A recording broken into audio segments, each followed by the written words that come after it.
So GSDC, Global Skill Development Council, kindly asked me to come and talk and gave me the title Revolutionizing with Gen AI. Well, I'm going to try and make the content that follows stand up to the title, but maybe my interpretation of the title is somewhat different. So the agenda is going to follow a broad definition of AI, how AI has affected various industries, but a very personal product journey that I've made through AI over my long career. Then we'll delve into what is generative AI and how will its effect be revolutionary. What does that mean for skill development? And more importantly, how can you prepare? So let's go to this broad definition of artificial intelligence. It's this definition about computer systems being able to perform tasks that normally require human intelligence is much broader than the current definition, which talks about machine learning, deep neural networks, and so on. I prefer this broader definition because throughout my career, we had this notion that we were using computers to amplify, to accelerate, to augment the capabilities of humans. And I think it's a more expansive definition, and it allows for interpretations or implementations of artificial intelligence that are not just based on today's deep neural networks. So how has AI affected various jobs? And so here I'm going to just give a few examples of where a technical advance has replaced manual labor. And this is by no means complete, but it's examples of what happened. You might recall, and many of you on the screen look too young to be able to recall, the days before the word processor. What did businesses look like? They typically had a typing pool of people that were able to type letters. Your process for getting a letter authored or getting a letter sent required you to request someone from the typing pool to come to you. You would either dictate to them or you'd have a draft. There'd be a process of translation which involved shorthand. And then the typist would type up your letter. Maybe by the end of the day, you'd get the letter back, maybe the following day, and you'd make some edits to it, and maybe that cycle would repeat 1 or 2 times, and then your letter was fit to send. So now your letter's ready to send, and you would put it in a folder ready for outgoing mail, and it'll probably go out the following day, and it will go out with the mailroom. Well, so the word processor in combination with email eliminated both those departments from companies, the typing pool and the mailroom. And we can see other advances. There used to be repro graphics departments in many large corporations. Desktop video has replaced that. And even the switchboard, which was an extra function inside corporations, that seems to have gone. Voice over IP has eliminated that. So what is the takeaway from this? Do we lament the loss of those careers, those jobs, those functions, those jobs, that employment? Do we lament the loss of the typing pool? You know, that was one of the staple forms of employment that you were reasonably guaranteed. If you had a good typing skills, 100 words per minute, you'd get employment. Now that is, you'll never find in a newspaper a commercial, an ad for a copy typist or an audio typist. Those jobs have just gone and they're never coming back. Yeah, you'd be hard pressed to even find a newspaper, I guess. Okay, so now what do we instead do? Do we lament their loss, or do we celebrate the efficiencies gained? What was gained? Well, that ability to get a message out faster. You definitely, if I want to now get a message out, I type it myself into an email client and press send, and off it flies. If I want to augment that with video, wow, every computer, every laptop has got an ability to record video, and you've got a fairly basic editor, but you can top and tail the video, maybe cut and assemble what you need to augment your message, and that message goes out. Well, I hardly use the phone now. Well, it's more of a small computer in my pocket that can run apps. I can't remember the last time I actually used it as a phone. So look, these things accelerate, and I want to talk about my personal journey through this series of technical advances, but focusing specifically on AI and using that more expansive definition of AI. I'm going to include in there audio and image processing, because those are the things that humans are good at, but we want computers to do as well. The journey went through genetic algorithms. This is a class of AI that is now no longer pursued, but it was a very serious area. You've all heard of expert systems. But then the transition came to creating algorithms that were purely based on data rather than on the processing or the computational recipe of an algorithm. Instead, it was based on data. And the thesis is that if you have historical data of how problems are solved, you can train a model, and that model is able to be posed a new problem and come up with a new solution. And that seems to be working reasonably well. AI took a leap forward with generative AI. It existed before, but in November of last year, ChatGPT brought it to public attention, and there's a tremendous promise that it offers, but also with some dangers that we'll talk about. And so we reach the point where we are now. Where will AI go in the future? Well, we're going to talk about that future path. I have a particular view of where it will go, and we can cover that in subsequent slides. So, well, first of all, image retouch, page composition, and movie editing. When I was a youngster, I worked for a company called Crossfield Electronics that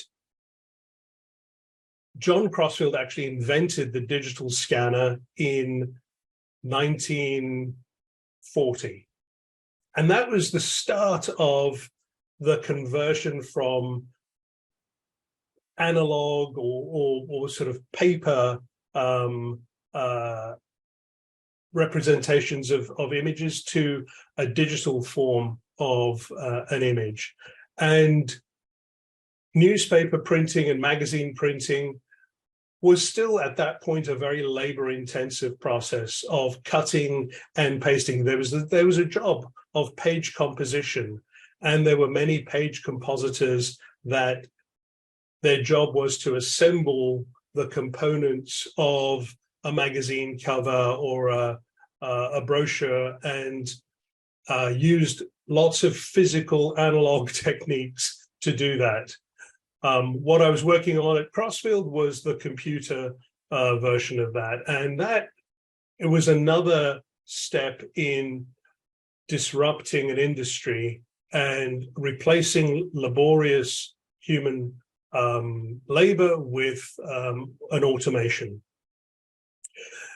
And from digital pre-press electronics, I moved to a small startup. I guess the term startup wasn't even coined at that time. The company was called Lightworks. There was a few colleagues in London, and we had this idea that you'd be able to edit a full-length feature film on a computer. This was in the early 90s. Lo and behold, that product idea, when we brought it to market, resonated well in the town that I live in now, in Los Angeles. So based on the strength of that product, the product itself won a technical Oscar and technical Emmy Award. I didn't win it personally, it was the product that won it. I moved my family from London to Los Angeles and continued a career of innovation with AI as the theme throughout it.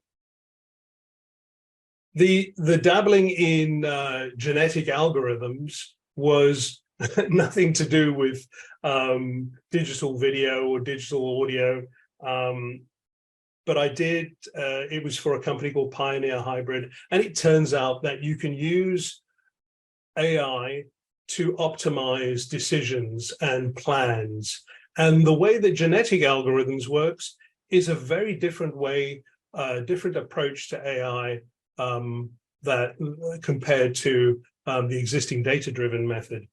It creates a population of algorithms and then competes against each other. They compete against each other and try and achieve a fitness function. There is a fitness function that allows you to score these algorithms' output, and you set a threshold. Those that achieve a score above the threshold have the capability of reproducing in the next generation.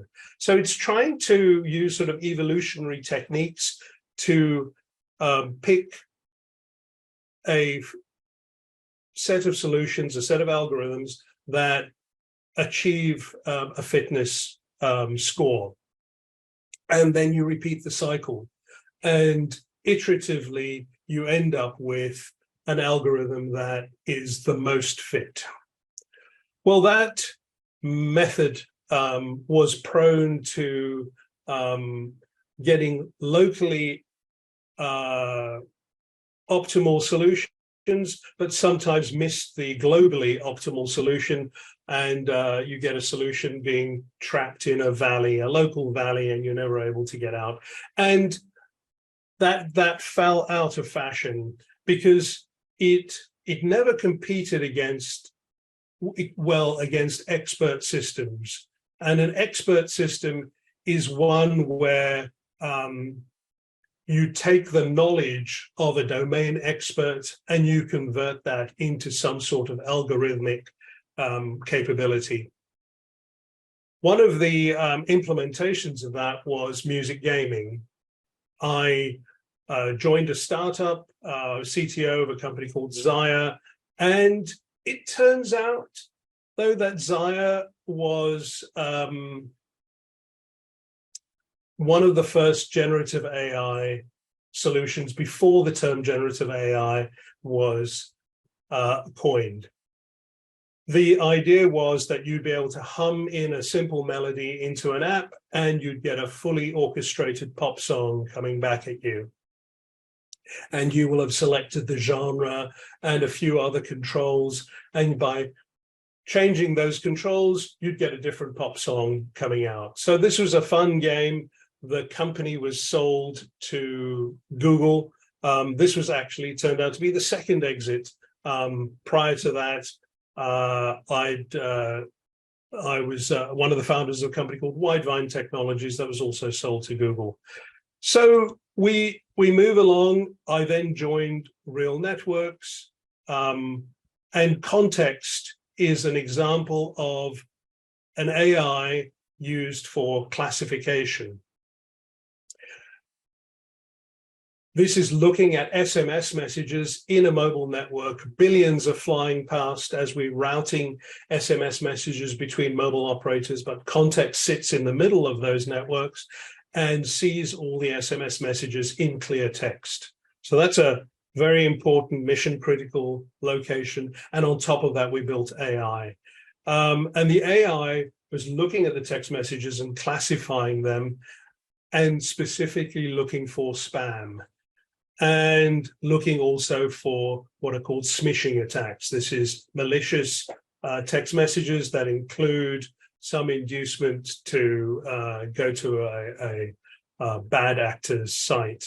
And we used AI to do that, and it was extremely successful. So a model that is being retrained frequently to keep up with all the strategies of bad actors was able to keep the mobile networks reasonably clean of malicious SMS.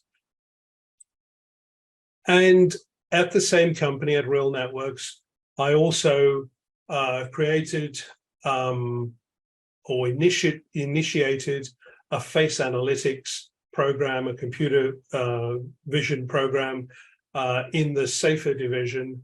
And that was a full stack of face detection, face recognition, age, gender, sentiment analysis, mask detection, and a whole raft of solutions, all based on deep neural networks and the modern paradigm of AI. And we paid specific attention to making sure that we achieved a low bias score. And that isn't something that you achieve by accident. You have to be very deliberate about it right up at the front when you're curating your training data. It was the first, but well, both context and SAFER were important lessons in how ethics needs to be part of AI engineering. And in fact, I wrote several papers and talked quite widely on how to engineer ethics into AI. This was important, and when NIST ran a bake-off for face recognition algorithms in 2019, SAFER actually scored the lowest bias compared to 103 AI algorithms. So we're at the point now, generative AI was released. I'm going to talk more about that in subsequent slides, but I have a thesis on where we could go in the future. Here's some of the things that current AI is really bad at. Concurrent learning and thinking. What does that mean? Well, the training part of AI is done in one instance, typically a very, very large compute-intensive instance, and it requires millions and millions of samples before your model converges and you have a publishable model. Then the model gets published, and it's an array of weights, and that is the model. But the model runs in a separate instance, and that process is called inference. But that's not how the human brain works. This 2-pound computer that we all carry about with us is capable of learning and thinking concurrently. And we train on much less data. If you look at an infant, learns to recognize faces on very few samples. An infant learns language very quickly on fewer samples than it takes a computer to learn language. So we can do better. I think we can.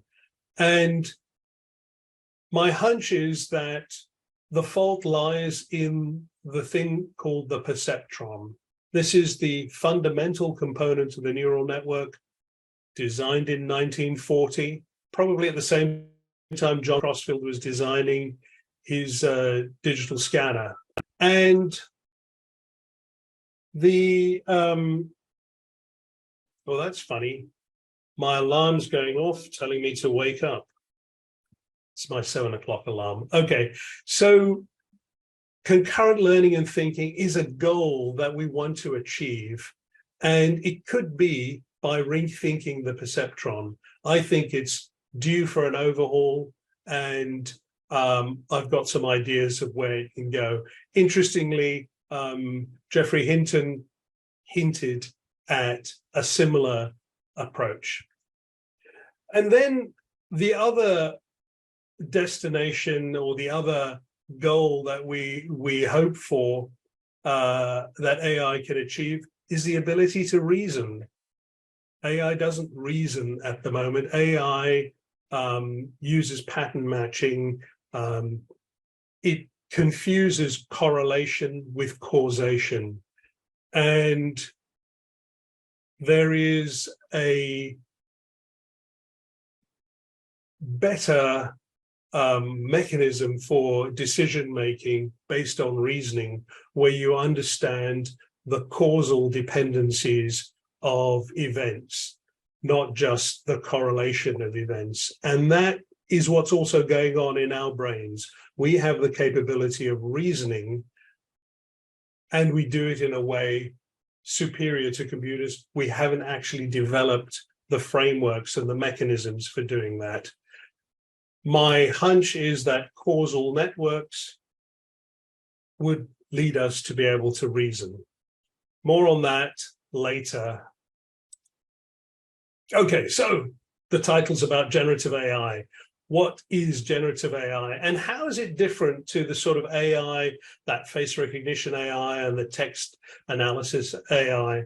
Well, so I draw two models here. And if you look at the classifier AI model, you'd see a fat input. It'll be taking in, let's say, an image. And the output might simply be the category of what that image is. It might be dog, cat. It might be some sort of classification. If any of you watched the comedy series Silicon Valley, one of the characters developed an AI model that could determine whether something was a hot dog or not a hot dog.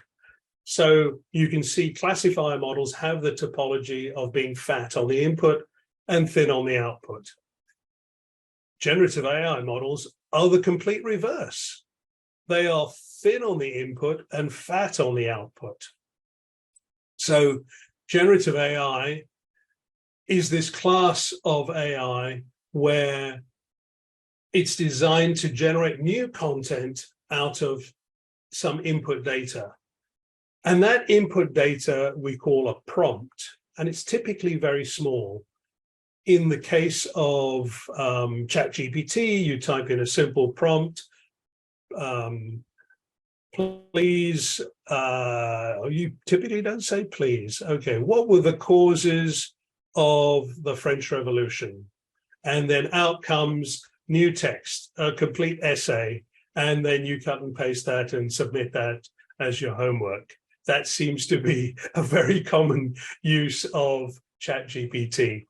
You could put in images and come out with new images.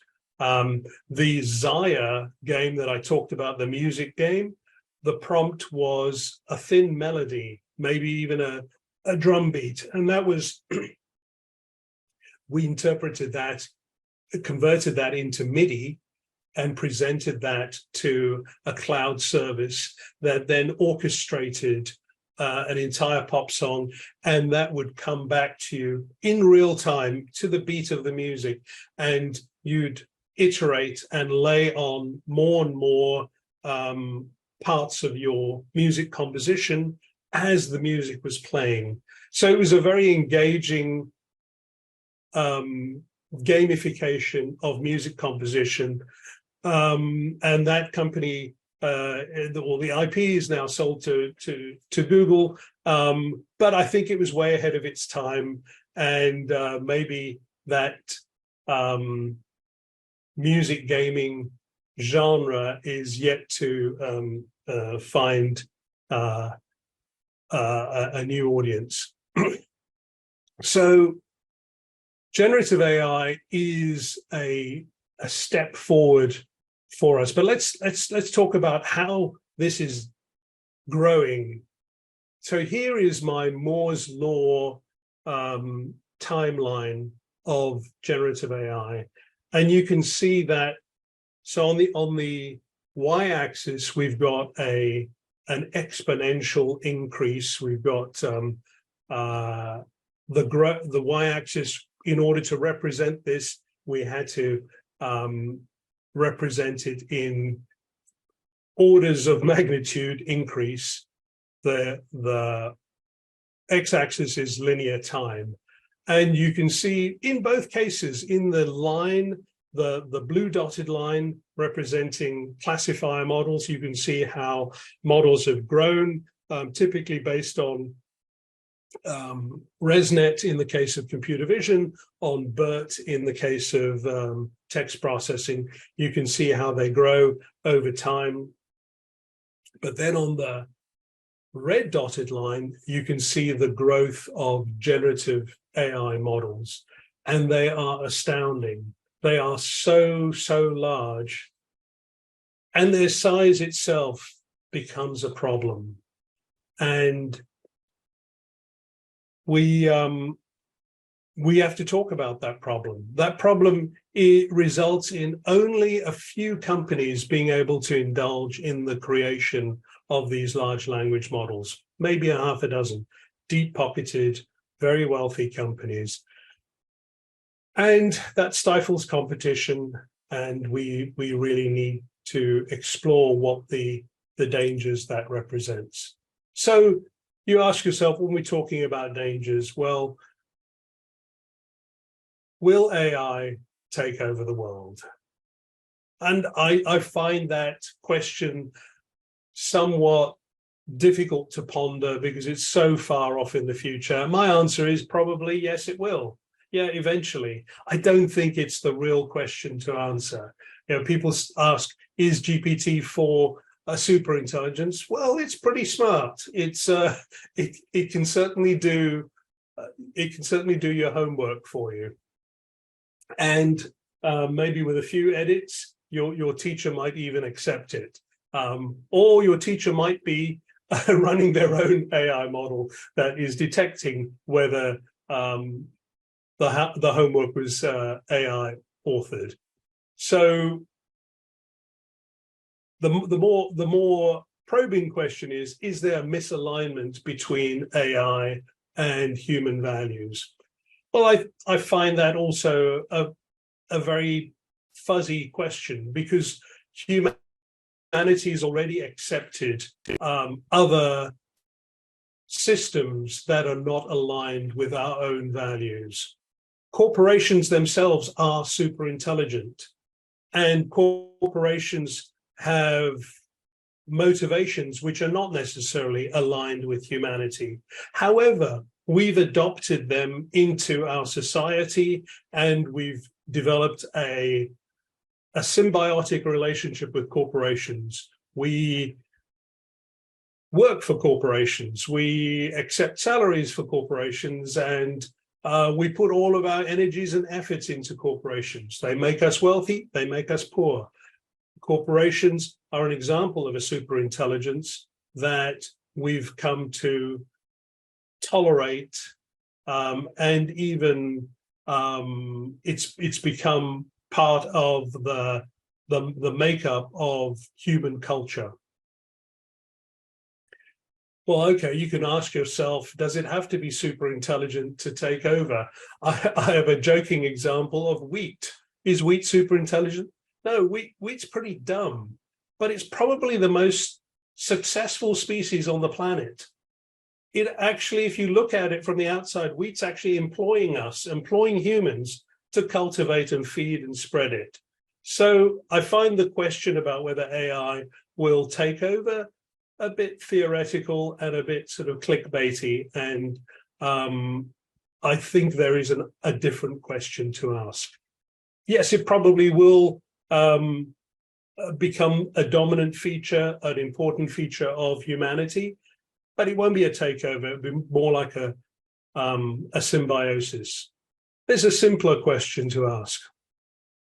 Will I lose my job to AI? Well, okay.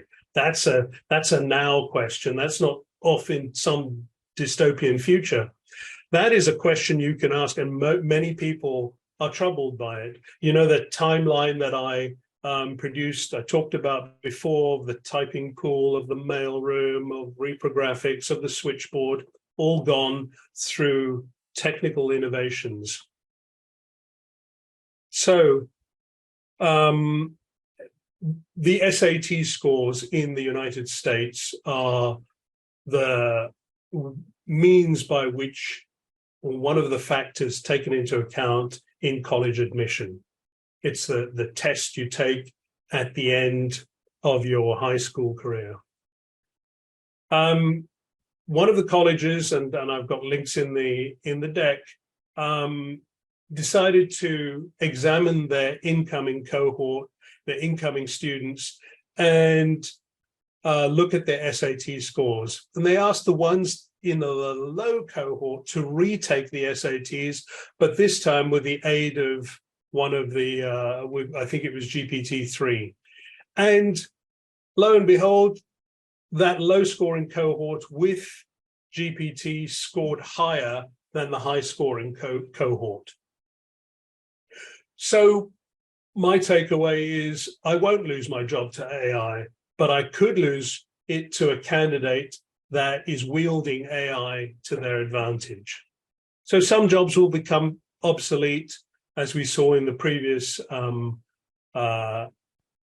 slides, but the takeaway from this is we need to, each of us, adopt AI before our colleagues, before other candidates do that. So it becomes an imperative, and the Global Skill Development Council is probably one way in which you can get those skills.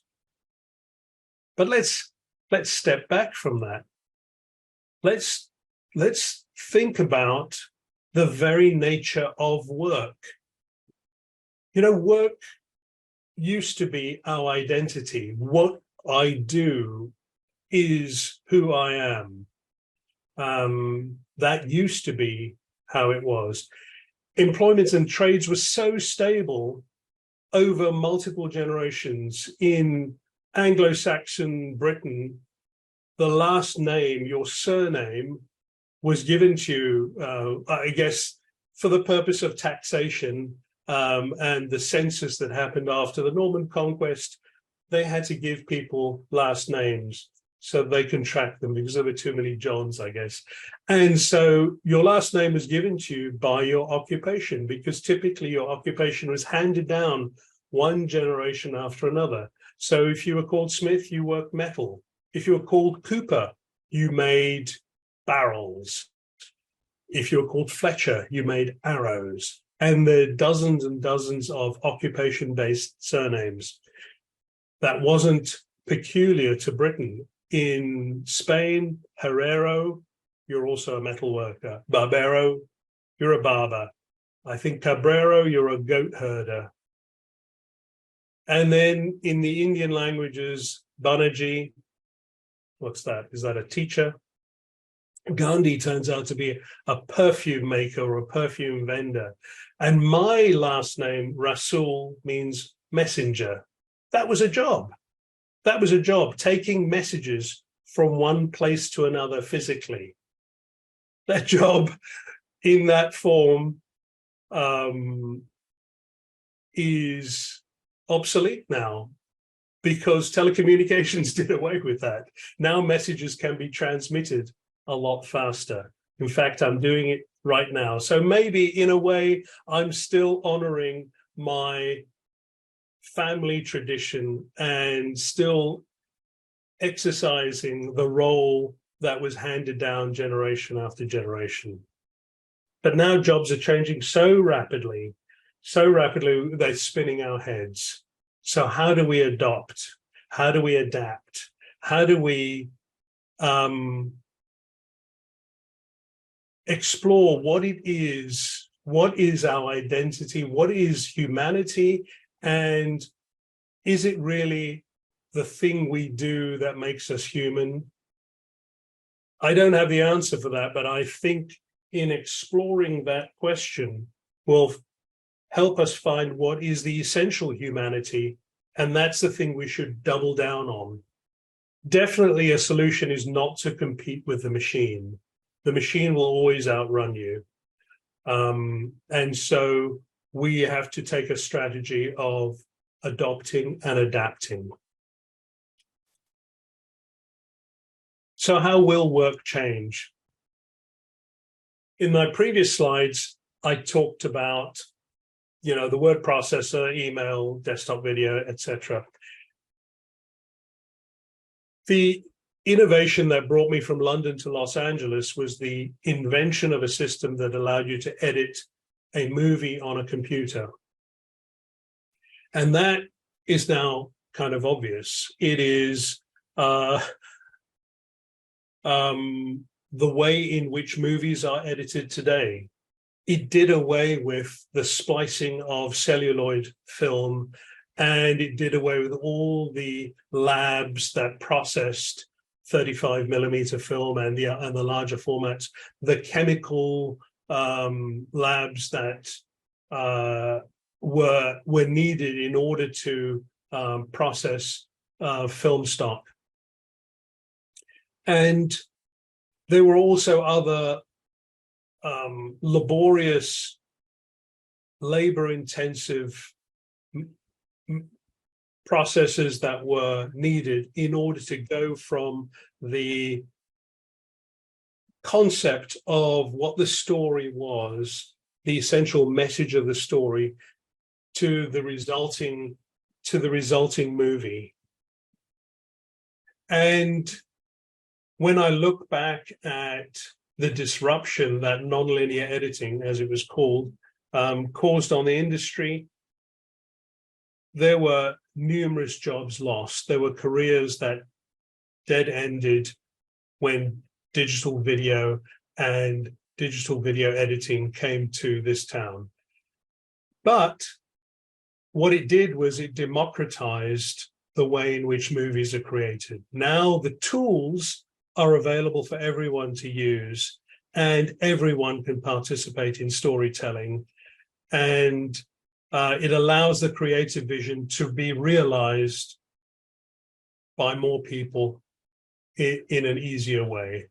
So I think that's the underlying benefit. But many of you are working in the tech space. Many of you have careers in software development. And when I gave this talk in September, this was a hot issue. Actually, no, it wasn't September, it was maybe March, down in San Diego. And the GitHub Copilot was just coming out. And it's like IntelliSense on steroids. It's IntelliSense used to be a feature in most IDEs that you could hover over a part of the source code and it would give you some insights into it. No, the copilots that are now in your integrated development environment will actually generate code for you based on the comments you type in a header. It will find bugs in your code. It will write unit tests for you. It'll document existing code. It'll help explain the function of existing code. So this is a tremendous leap forward in programming. Earlier reports claimed the 14-15% productivity improvement.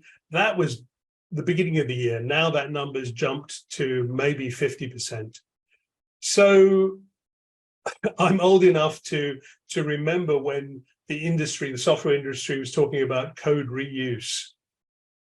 This is code reuse realized, but in a way in which we had not anticipated when I started my career. And then imagine this where you're not typing and it's voice activated. That'll be coming soon. And I've dabbled with some of the voice activated copilots.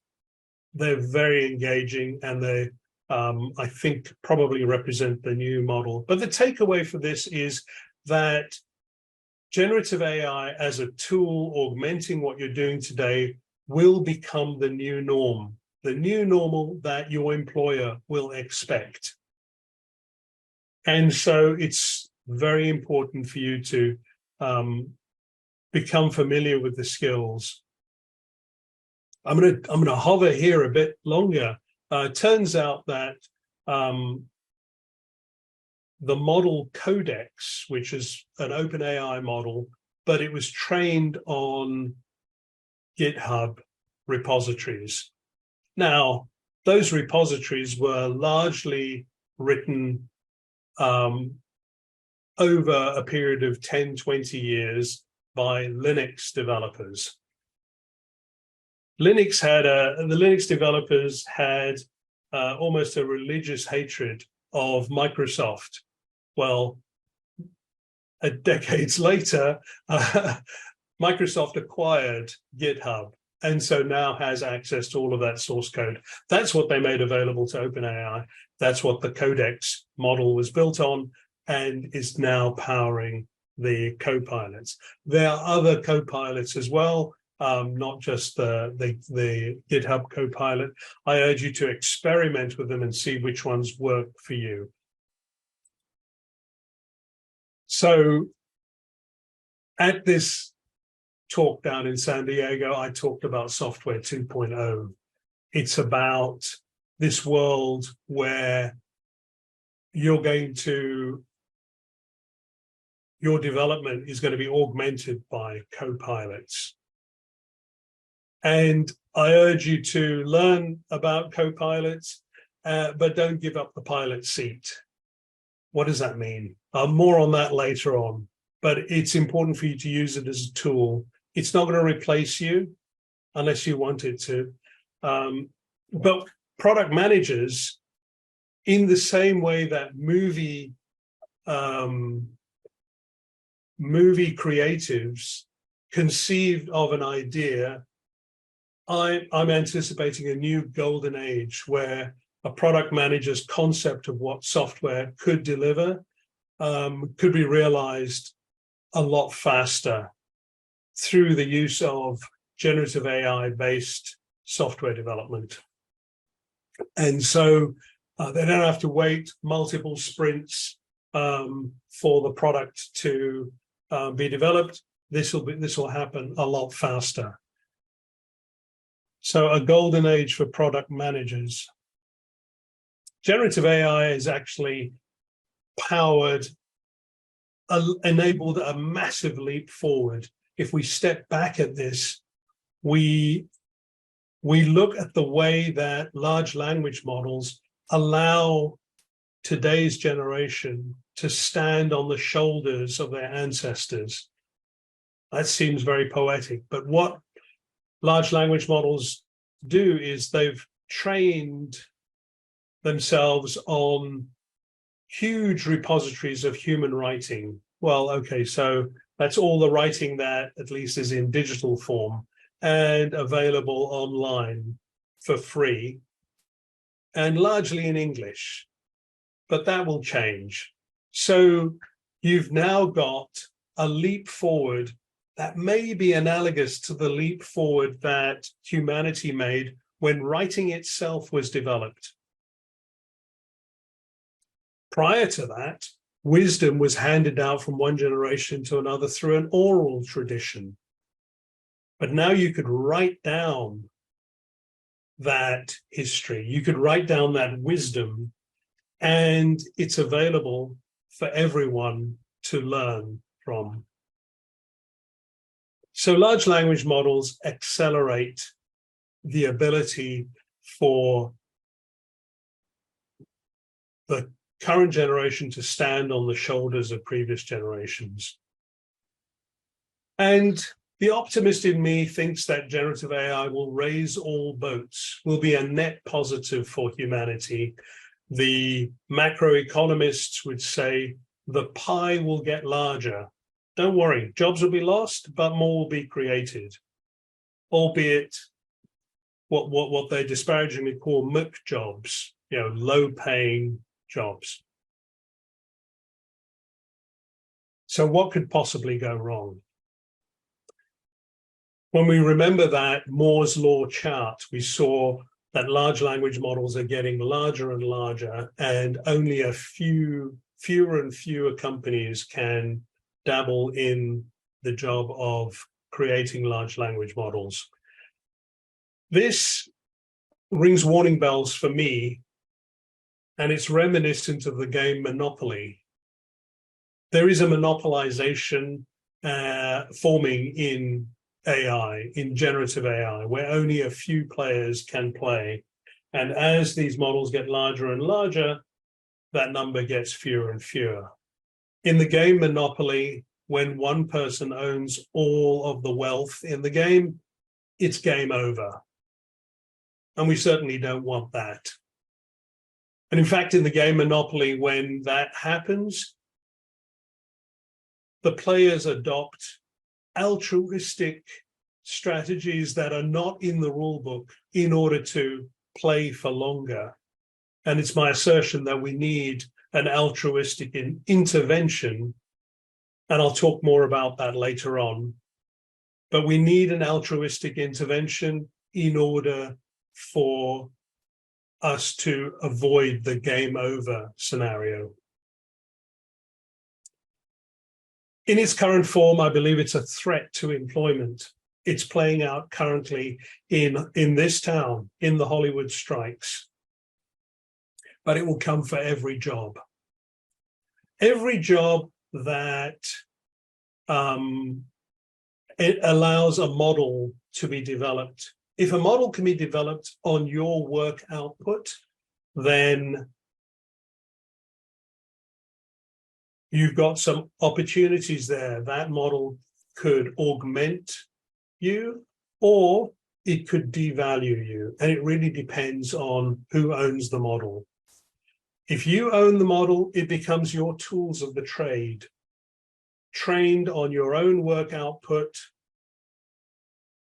customized and tuned and improved from one job to another, but you take it with you. If it's your tools of the trade, it'll work to improve your work performance and make you more competitive and will be a net benefit. Consider, however, if your employer owns it. If your employer owns a model trained on your own work output, so your own work output could simply be your email inbox for the last 5 years.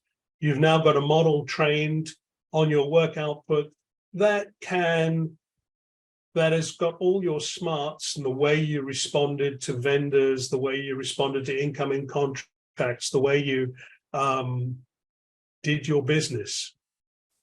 And that model represents your value, your employability.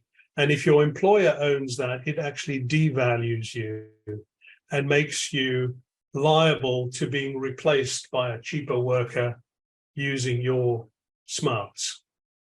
So we should be very careful of that, and we should adopt altruistic strategies in order to avoid that occurrence. My contention is that this monopolization also is a threat to business because it stifles competition. It prevents small and medium-sized businesses from indulging in the creation of large language models. Look, there's a whole bunch of other bad attributes to rampant growth of AI. It's actually a threat to the climate. AI has an awful carbon footprint, and we can do better. So in between leaving real networks and joining Business Wire, there was a 2-week period, and I didn't get my honey-do list done. Instead, I formed an international developer community called Kwai, K-W-A-A-I. And the mission of Kwai is to democratize AI.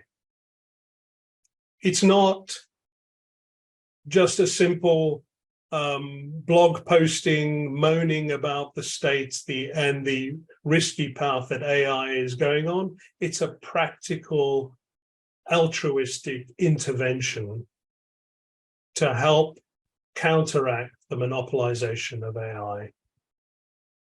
What AI needs is the Linux of AI.